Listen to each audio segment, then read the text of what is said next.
ದೇವರ ನಾಮಕ್ಕೆ ಸ್ತೋತ್ರವಾಗಲಿ. ಕ್ರಿಸ್ತನಲ್ಲಿ ಪ್ರಿಯ ದೇವಜನರೇ, ನಿಮ್ಮೆಲ್ಲರಿಗೂ ಶ್ರೀ ಯೇಸು ಕ್ರಿಸ್ತನ ಮಧುರ ನಾಮದಲ್ಲಿ ಶುಭ ವಂದನೆಗಳನ್ನು ತಿಳಿಸುವವಳಾಗಿದ್ದೇನೆ. ಈ ದಿನದ ದೇವರ ವಾಕ್ಯ ಯೆಹೋಶುವನ ಗ್ರಂಥ 6ನೇ ಅಧ್ಯಾಯ 27ನೇ ವಚನ. ಯೆಹೋವನು ಯೆಹೋಶುವನ ಸಂಗಡ ಇದ್ದುದರಿಂದ ಅವನು ದೇಶದಲ್ಲೆಲ್ಲ ಕೀರ್ತಿಗೊಂಡನು. Today's Bible verse, the book of Joshua chapter 6 verse 27. So the Lord was with Joshua and his fame spread through the whole country. ಇಲ್ಲಿ ದೇವರ ವಾಕ್ಯದಲ್ಲಿ ಇವತ್ತು ನಾವು ನೋಡ್ತಾ ಇದ್ದೇವೆ, ಯೆಹೋಶುವನು ದೇಶದಲ್ಲೆಲ್ಲ ಕೀರ್ತಿಗೊಂಡನು ಎಂಬುದಾಗಿ. ಯೆಹೋಶುವನು ಪ್ರಸಿದ್ಧನಾದನು, ಅವನು ಹೆಸರುವಾಸಿಯಾದನು ಎಂಬುದಾಗಿ. ಏಕೆ ಅವನು ಈ ರೀತಿ ಪ್ರಸಿದ್ಧಿಗೊಂಡನು, ಹೆಸರುವಾಸಿಯಾದನು ಎಂಬುದಾಗಿ ನಾವು ನೋಡುವುದಾದರೆ, ಇಲ್ಲಿ ನಮಗೆ ಸತ್ಯವೇದವು ಸ್ಪಷ್ಟವಾಗಿ ತಿಳಿಸುತ್ತಾ ಇದೆ, ಯೆಹೋವನು ಯೆಹೋಶುವನೊಂದಿಗಿದ್ದನು ಎಂಬುದಾಗಿ. ಹೌದು, ನಮ್ಮ ದೇವರು ಯೆಹೋವ ದೇವರು ಯೆಹೋಶುವನೊಂದಿಗಿದ್ದರು. ಆದುದರಿಂದಲೇ ಅವನು ದೇಶದಲ್ಲೆಲ್ಲ ಕೀರ್ತಿಗೊಂಡನು ಎಂಬುದಾಗಿ. ಪ್ರಿಯರೇ, ಹೌದು, ದೇವರು ಯೆಹೋಶುವನ ಕಾಲದ ಆರಂಭದಲ್ಲಿಯೇ ತಿಳಿಸಿಕೊಟ್ಟಿದ್ದರು. ಇದನ್ನು ನಾವು ಯೆಹೋಶುವನ ಗ್ರಂಥ 1ನೇ ಅಧ್ಯಾಯ 5ನೇ ವಚನದಲ್ಲಿ ನಾವು ನೋಡ್ತೇವೆ. ನಾನು ಮೋಶೆಯ ಸಂಗಡ ಇದ್ದ ಹಾಗೆ ನಿನ್ನ ಸಂಗಡಲೂ ಇರುವನೆಂಬುದಾಗಿ ದೇವರು ವಾಗ್ದಾನವನ್ನು ಮಾಡ್ತಾ ಇದ್ದಾರೆ. ಯೆಹೋವ ದೇವರು ಇಸ್ರಾಯೇಲರನ್ನ ಐಗುಪ್ತ ದೇಶದಿಂದ ಬಿಡುಗಡೆ ಮಾಡಿಕೊಂಡು ಬರುತ್ತಾ ಇರುವಾಗ ದಾರಿಯ ಮಧ್ಯದಲ್ಲಿ ಇನ್ನೂ ಕಾನಾನ್ ದೇಶಕ್ಕೆ ಸೇರುವುದಕ್ಕಿಂತ ಮೊದಲೇ ಮೋಶೆ ಅಸುನೀಗಿದ್ದನ್ನು ನಾವು ನೋಡುತ್ತೇವೆ. ಮೋಶೆಯ ತರುವಾಯ ದೇವರು ಯೆಹೋಶುವನನ್ನು ಇಸ್ರಾಯೇಲರಿಗೆ ನಾಯಕನನ್ನಾಗಿ ಏರ್ಪಡಿಸಿದ್ದನು.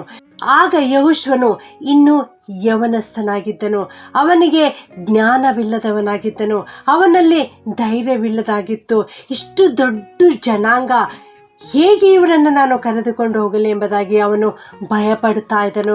ನಾನಿನ್ನೂ ಚಿಕ್ಕವನಾಗಿದ್ದೇನೆ, ಹೇಗೆ ನಾನು ಅಲ್ಲಿರುವ ಜನರೊಟ್ಟಿಗೆ ಯುದ್ಧ ಮಾಡಲಿ, ಅಲ್ಲಿ ಬಲಿಷ್ಠರಾದ ರಾಜರುಗಳಿದ್ದಾರೆ, ಅವರೊಟ್ಟಿಗೆ ನಾನು ಹೇಗೆ ಹೋರಾಟ ಮಾಡಲಿ ಎಂಬುದಾಗಿ ಅವನು ಭಯಗ್ರಸ್ತನಾಗಿರುವಾಗ ದೇವರು ಅವನೊಂದಿಗೆ ಮಾತನಾಡುತ್ತಾ ಇದ್ದಾರೆ.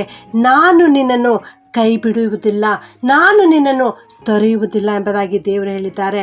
ನೀನು ಸ್ಥಿರಚಿತ್ತನಾಗಿರು, ನೀನು ಧೈರ್ಯದಿಂದಿರು ಎಂಬುದಾಗಿ ದೇವರು ಅಲ್ಲಿ ಅವನನ್ನು ಧೈರ್ಯಪಡಿಸುತ್ತಾರೆ. ಆದುದರಿಂದಲೇ ಅವನು ಧೈರ್ಯಗೊಂಡನು, ಇಸ್ರಾಯೇಲರನ್ನ ನಡೆಸಿಕೊಂಡು ಹೋದನು. ಮುಂದೆ ಅನೇಕ ದೊಡ್ಡ ದೊಡ್ಡ ಅರಸರುಗಳಿರುವುದಾದರೂ ಕೂಡ ಅವರೆಲ್ಲರನ್ನ ಸೋಲಿಸಲಿಕ್ಕೆ ದೇವರವನಿಗೆ ಸಹಾಯ ಮಾಡಿದರು. ಯೆರಿಕೋ ಪಟ್ಟಣವು ದೊಡ್ಡದಾದ ಪಟ್ಟಣ, ದೊಡ್ಡ ದೊಡ್ಡ ಗೋಡೆ, ಅಷ್ಟು ದೊಡ್ಡದಾದ ಗೋಡೆಯನ್ನು ಸ್ತುತಿಯ ಮೂಲಕವಾಗಿ ದೇವರು ಬೀಳುವಂತೆ ಮಾಡಿದರು. ಯೆಹೋಶುವನ ಮೂಲಕವಾಗಿ ದೇವರು ಇಸ್ರಾಯೇಲರಿಗೆ ಕಾನಾನ್ ದೇಶವನ್ನು ಒದಗಿಸಿಕೊಟ್ಟರು. ಹೌದು, ಈ ರೀತಿ ಯೆಹೋಶುವನು ದೇಶದಲ್ಲೆಲ್ಲ ಕೀರ್ತಿಗೊಂಡನು. ನನ್ನ ಪ್ರಿಯ ದೇವಜನರೇ, ನೀನು ಕೂಡ ಇಂದು ಕೀರ್ತಿಗೊಳ್ಳಬೇಕು, ನನ್ನ ಹೆಸರು ಕೂಡ ಪ್ರಸಿದ್ಧ ಆಗಬೇಕು, ನಾನು ದೇಶದಲ್ಲೆಲ್ಲ ಪ್ರಸಿದ್ಧನಾಗಬೇಕು, ನಾನು ನನ್ನ ಮನೆಯಲ್ಲಿ ಪ್ರಸಿದ್ಧನಾಗಬೇಕು, ನಾನು ನನ್ನ ಕೆಲಸದ ಸ್ಥಳದಲ್ಲಿ ಪ್ರಸಿದ್ಧನಾಗಬೇಕು ಎಂಬುದಾಗಿ ನೀನು ಬಯಸುವುದಾದರೆ ಯೆಹೋಶುವನ ಹಾಗೆ ನೀನು ಮಾಡು. ಯೆಹೋಶುವನು ಕರ್ತನು ನೇಮಿಸಿದ ಕೆಲಸದಲ್ಲಿ ಆಲಸ್ಯನಾಗಿರದೆ ಅವನು ಜಾಗೃತನಾಗಿದ್ದುಕೊಂಡು ದೇವರ ಸೇವೆಯನ್ನು ಮಾಡಿದನು. ದೇವರು ತನಗೆ ಕೊಟ್ಟ ಕೆಲಸವನ್ನು ಮಾಡಿ ತೀರಿಸಿದನು. ಆದುದರಿಂದ ದೇವರು ಯೆಹೋಶುವನೊಟ್ಟಿಗಿದ್ದರು.